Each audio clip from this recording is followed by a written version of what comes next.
Bene data bakundwa b'umwami Yesu Kristo, mwese abakurikira izi nyigisho tubahaye ikaze mu biganiro bya Saveur Divine. Ibi biganiro mu bitegurirwa n'abavugabutumwa bwiza batandukanye, akaba ari umuhamagaro ugendera ku ijambo ry'Imana byanditse mu gitabo cy'ubutumwa bwiza uko bwanditswe na Matayo ibice 24 umurongo wa 14. Kandi ubutumwa bwiza bw'ubwami buzigishwa mu isi yose ngo bube ubuhamya bwo guhamiriza amahanga yose, nibwo imperuka izahera ko ize. Ibi biganiro mubikurikira ku channel ya YouTube yitwa Saveur Divine. Tubifurije kugubwa neza. Imana Data ari nayo So ibaha umugisha.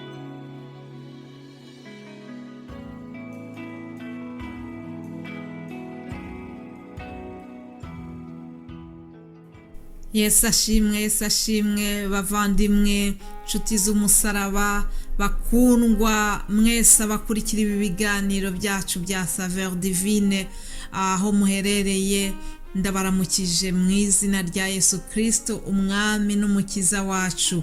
Amahoro atanga abe mu mitima yanyu, aganze amahoro adatangwa n'abisi, amahoro adasanzwe ava ku mwami Yesu. Niyo mbifurije mu gutangira kino icyumweru turangije ukwezi kwa 10, icyumweru twabonyemo uburinzi bw'Imana. Ngewe ubavugisha n'ukuri ndashimira Imana, ni igitangaza, ni iby'igiciro kubona tumaze aya mezi 10 yose y'uyu mwaka nkaba ndi muzima, nshobora guhumeka, nshobora kubasangiza ijambo ry'Imana. Wowe unyumva, ni warabonye ubutabazi buvuye mu ijuru, umfashe n'ukuri tuzamurira Imana icyubahiro, tuyibwire ngo warakoze Mana. Imana ishimwe kuko ikomeje kutwongerera iminsi yo kubaho. Iyi minsi tugenda duhabwa, reka tuyikoreshe neza, tuyibyaze umusaruro wo kwagura ubwami bw'ijuru, tuyibyaze umusaruro wo kuba abanyamumaro ku Mana yacu yaduhamagaye. n'ukuri tuyishimishe nk'abana bayo yishimira. Rero munyemerere mu gutangira kino cyumweru mbasangije ijambo ryamfashije cyane ku munsi wa gatandatu mu gitondo, ubwo nari mu masengesho ya nibature twahawe iri jambo, numva riramfashije. Rero nifuze kurisangira namwe muri iki gitondo. Yesaya 40 ku murongo wa 27 kugeza ku wa 30. Reka dusome mu izina rya Yesu. Handitse ngo, yewe Yakobo, Israeli, ni iki gituma wiganyira ukavuga uti Uwiteka ntareba inzira zanjye kandi ibyanjye Imana yanjye irabyirengagiza? Mbese ntiwari wabimenya? Ese nturabyumva? Imana ihoraho, Uwiteka umuremyi w'impera z'isi, ntirambirwa ntiruha, ubwenge bwayo ntiburondoreka. Niyo iha intege abarambiwe kandi utibashije imwongeramo imbaraga. Abasore b'imigenda bazacogora baruhe, n'abasore bazagwa rwose. Ngo ariko abategereza Uwiteka bazasubizwamo intege nshya, bazatumbagira mu kirere, bagurukisha amababa nk'ibisiga, baziruka be kunanirwa, bazagenda be gucogora.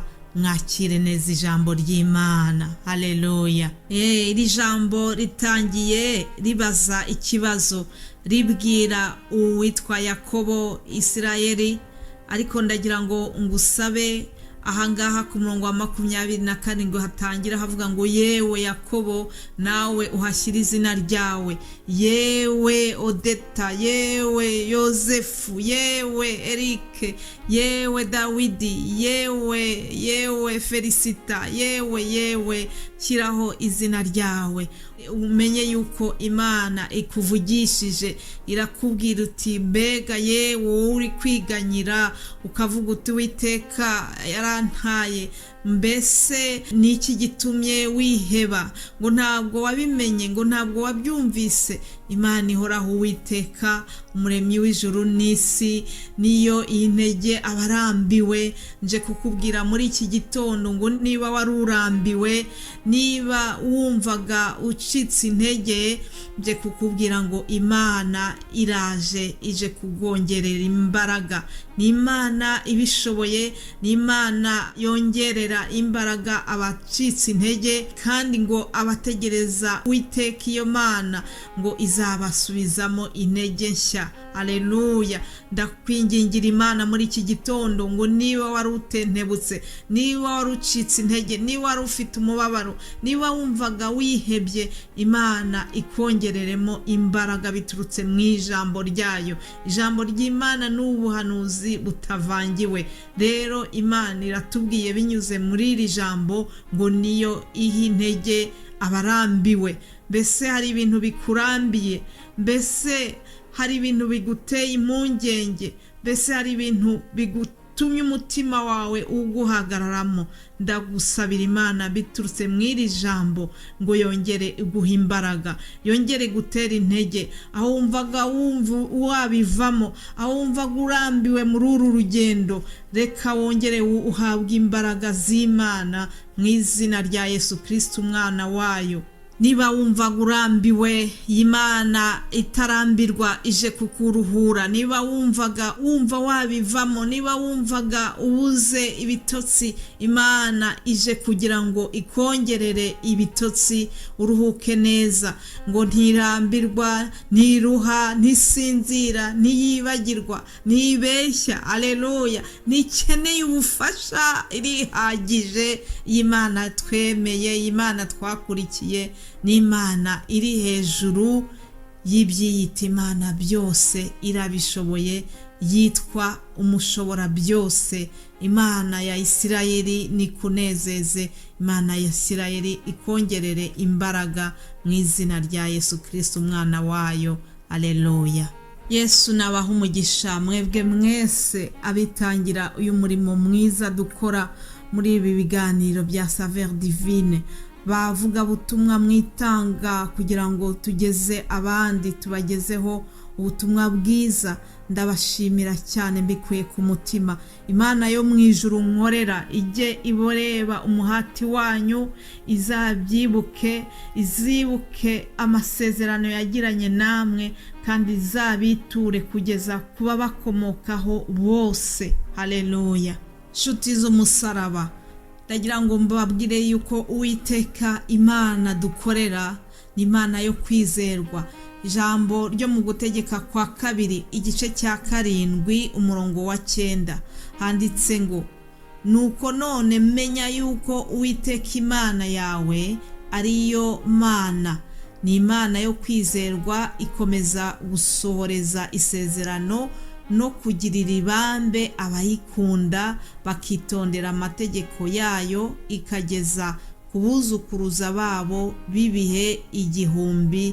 Imana ishimwe.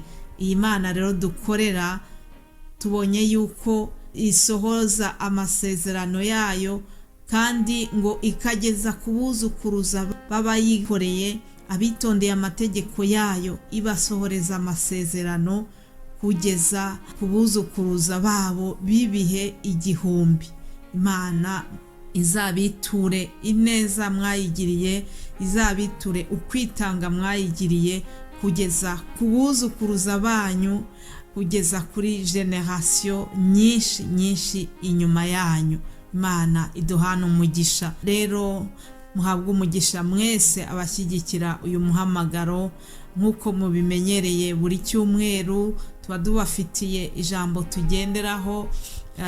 Umutwe w'ijambo tuzagenderaho ushingiye ku kuntu Imana yacu ariyo kwizerwa. Dieu est fidèle. Imana yacu niyo kwizerwa. Reka rero ntabwo nje kubigisha ibyerekeranye n'iri jambo, ariko nagiraga gusa ngo dutangirane iki cyumweru dushima Imana kubw'ibyo yakoze. Imana ishimwe kubyo yakoze, kubyo izakora. Imana ishimwe kuko ariyo kwizerwa. ndakwifuriza kugira ngo muri iki cyumweru uzongere gutekereza ku migisha yose waboneye mu Mana, wongere kwibuka ibyo yagusezeranije, naho byaba byaratinze umenye yuko ari yo kwizerwa, byanze bikunze izabisohoza. Nkwifurije rero kugira umunsi mwiza, kurangiza uku kwezi neza, kandi nkwifurije kugira ngo amahoro y'Imana aganze mu mutima wawe, mu izina rya Yesu Kristo, amen.